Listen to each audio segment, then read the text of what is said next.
Good morning. How's everyone doing? So grateful to be here with you all. Sam, thanks for the invite. My name is Taylor Godber. I'm a professional big mountain snowboarder, North Face athlete, along with Vasu and Sam. I don't know if anyone else is here. And I'm going to talk about embracing uncertainty in this very wild world. This is what I get paid to do sometimes, up in the corner on the right. I live up in Whistler, BC. Woo woo! And spend a lot of time up in Alaska in the spring too. And I got into climbing about 5 years ago. I call myself a late bloomer. And the purpose of it was so that I could hone in some skills with the rope when my hands weren't freezing. So that I could learn how to access lines like these and other ones that I had in mind. These are some of the people that I spend a lot of time with up in the mountains. One truth that I can't get away from expeditions or just any gathering is that the crew vibe is everything. On our trips, something that's definitely uncertain is the weather. Mother Nature calls the shots, but if you have a good crew, you're gonna have a good trip. These people, we have spent long days facing our fears together, pushing our edge. We've surmounted our own mental, emotional, and physical mountains and spent long days in storms, sometimes out in the elements and sometimes intense. Anyone climbed in Squamish before? Woo woo! Any trad climbers in Squamish? One day, it's possible. This is my third day climbing in Squamish.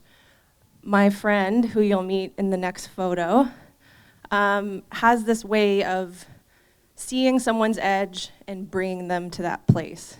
And I'm so gripped here, I'm very scared. This is the split pillar up in Squamish. And when I think about trust, especially in the mountains, but in our normal day-to-day, I think of that being the foundation of friendships, relationships, kind of everything. And I think there's different types of trust. There's the trust when you meet someone right away. It's kind of like my energy is checking out your energy. How do we feel? Then there's the energy of what kind of experience does this other person have in the mountains? Are they a guide? Are they new to the mountains? Are they guiding you? Are you guiding them? And then there's the trust in moments like these, where it's built over time, and the same with the slide before, where you've been through really hard times together, or hardships, or challenging moments where you've met that edge and come over it. And I think that for me, those friendships that I've built in the mountains are some of the strongest bonds because of that. This guy right here, does anyone know him? Okay. This is Dave. He is the guy who got me into climbing, who really got me hooked on it. Because he had this way of seeing how to meet your edge, he was able to push me to this space, like that last photo, where he gave me an example of where I could go. And he had this unwavering belief in me, and it's helped me in many, many ways that I'll share in a little bit. But yeah, this is Dave. I call him a silent sender because he's very accomplished in the mountains, but never chased the limelight. He's a very, very humble guy. And this is one of the quotes that he's known for saying while teaching people to climb, because he took a lot of people climbing for their first time. You're learning a new kind of art, the art of quieting your fears and pushing through when your head tells you to quit.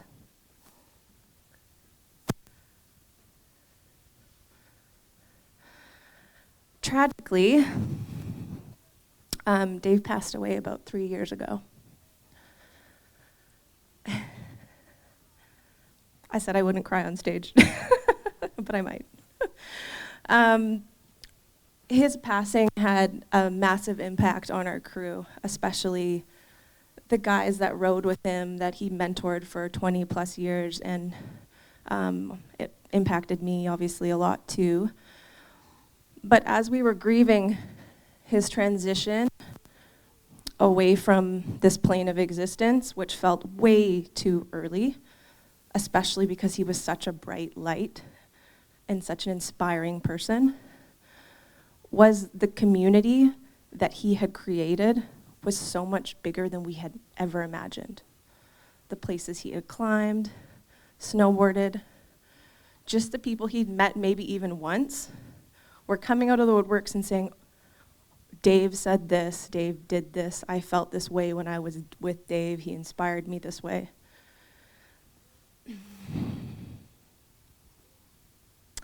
And in honor of him and his inspiration, I've shared a little bit with you how Dave impacted me and other people around him. I'd love to share a personal story and hope that it will also inspire you in some way.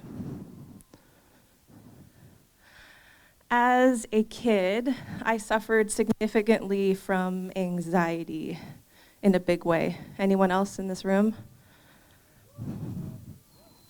And it manifested as OCD, so obsessive compulsive disorder. And I'm not talking about like your shoes are really organized by the front door, or maybe your clothes are organized in the closet by color. I still do that and appreciate that. But no, as a kid, it manifested in these really negative, scary, intrusive thoughts. Things like, if you don't flick the light switch on a certain amount of times, something awful is going to happen to the people that you love. It totally distracted me in school. I had a hard time writing, a hard time paying attention, a hard time reading. And I don't know what inspiration, where this came from, but as a young teen, I just dove into the research. I was like, what is this? This isn't right. And I wasn't in a space where I could really felt like I could seek help. So I got a better understanding of it, educated myself, and I was like, okay, I have this thing, I accept it, it's part of who I am, and this voice became a whisper. It was always kind of there, but it wasn't as debilitating, you could say. And I had what I like to call the relapse. On a line very similar to this, I was standing on top of this line, ready to drop in with the film crew. We all communicate via radio. And they're like, okay, are you ready to drop? And I'm standing up there, and all I can see is worst case scenario. Like, I'm gonna turn there, I'm gonna fall there, I'm gonna break that bone, I'm gonna fall down that thing. This is how my life's gonna change. I was so paralyzed with worry, I was just catastrophizing the whole scenario. So they're like, okay, 3, 2, 1, and I just froze. Tried it again. 3, 2, 1. No, I couldn't do it. And I realized in that moment, I was like, I can't exist in the mountains the way that I'm putting things. I can't, if I can't see myself safely going down a line, then I just don't do it. As athletes, we're constantly visualizing best case scenario, feeling it in our body before we even ride it or climb it, or we have to be able to visualize, and I couldn't. So I went down another healing journey. I was older, and the World Wide Web had also expanded in size exponentially, and I went down the research path again. Except this amount of information that I had at my fingertips felt like its own mountain, and like I was kind of like bushwhacking through this forest with no path. But I just kept trusting, and I stayed open to possibility of anything.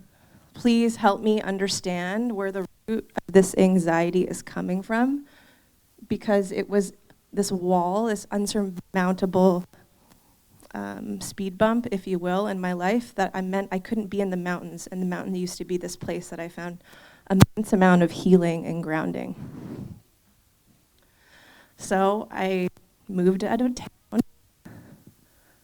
town about half an hour so that I could separate myself a little bit from the mountain party culture, and stop drinking, pick back up my yoga practice. This is really where I kicked off my daily meditation, my daily breath work, dialed in my nutrition, leaned into acupuncture, chiropractor, talk therapist, everything. I was like, give it to me. Let's do this. And in doing so, I started to put together these little pieces of the puzzle. It wasn't overnight. It took a really long time. And after a Reiki healing session with another silent climber sender, who now is an energy healer, was an amazing climber, has kind of picked that up again, but really his main focus is into helping people. And after this session, we'd always talk after, and I told him, I was like, hey, I'm having this experience, standing on top of the mountain, this is what happened, had all these intrusive thoughts, couldn't ride, what do I do? And this is what he told me. This was like the missing piece of the puzzle that I'd been putting together. And he said, what if you accept the worst case scenario, so you don't push it away, like, oh my gosh, this is really scary, what a gnarly thought, I don't want to look at it. He's like, what if you accept that this is a possibility? You're in the mountains, you're riding this big gnarly line, you could fall, you could get hurt, it could alter your life.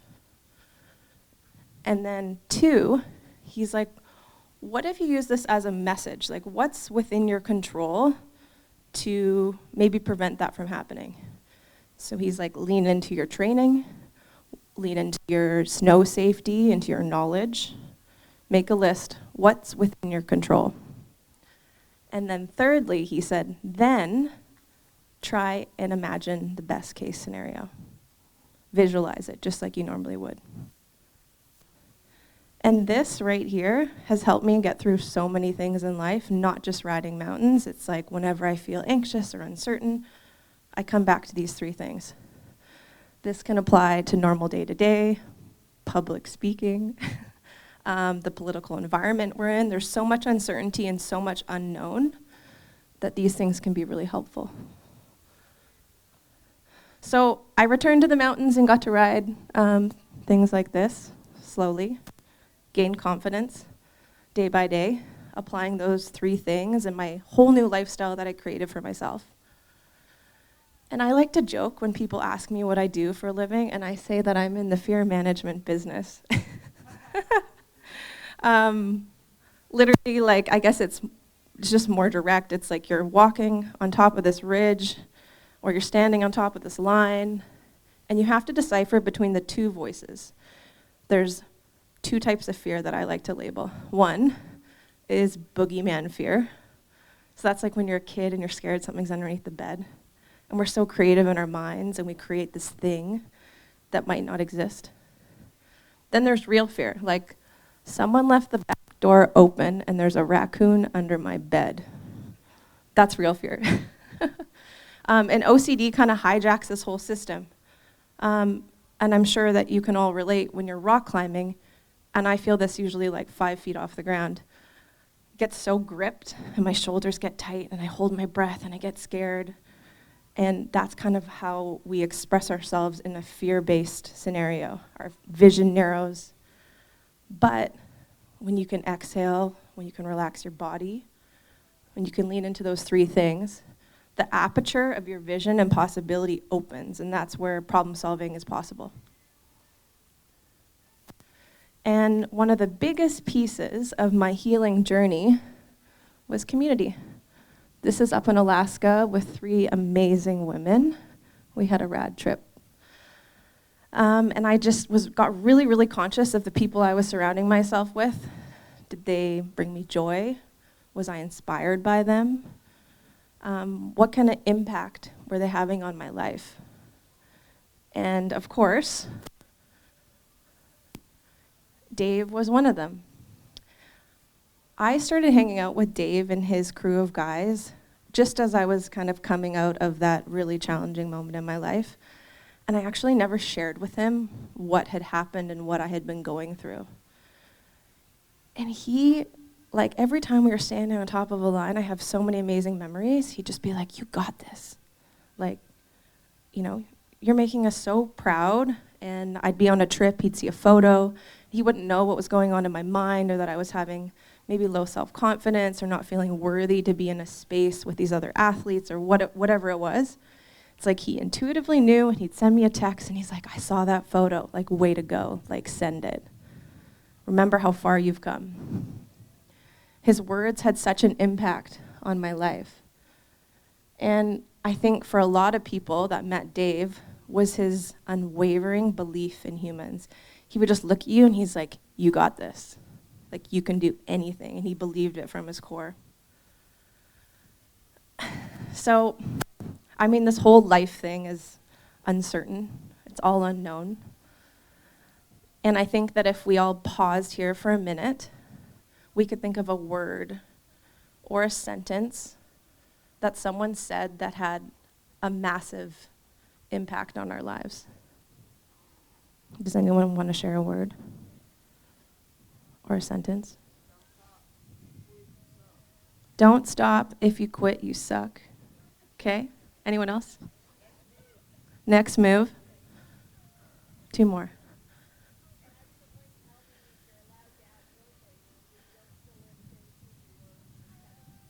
You're allowed to outgrow things because you don't wear the same shoes when you were 7. I like that one. What was that? You are enough. I agree with that one. You are enough. It's a good one to say in the mirror in the morning. And so my invitation to you is, what word and what sentence can you share with someone else in your life that could make a world of difference? Thanks so much.